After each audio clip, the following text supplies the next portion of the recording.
So standing here today, it's hard for me to say this, but the American way of life is simply not sustainable because it doesn't acknowledge that there is a world beyond America.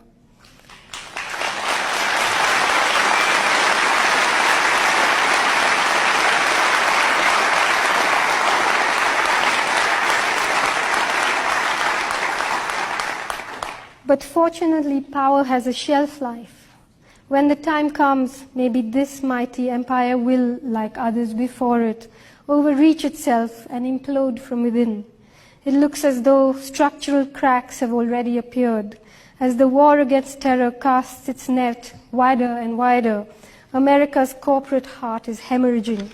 For all the endless, empty chatter about democracy, today the world is run by three of the most secretive institutions in the world: the International Monetary Fund, the World Bank, and the World Trade Organization, all three of which in turn are dominated by the US. Their decisions are made in secret. The people who head them are appointed behind closed doors. Nobody really knows anything about them, their politics, their beliefs, their intentions. Nobody elected them. Nobody said they could make decisions on our behalf. A world run by a handful of greedy bankers and CEOs who nobody elected can't possibly last. Soviet-style communism failed not because it was intrinsically evil, but because it was flawed.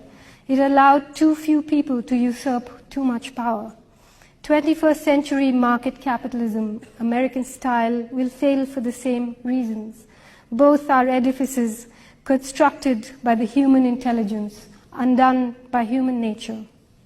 The time has come, the walrus said. Perhaps things will become worse and then better.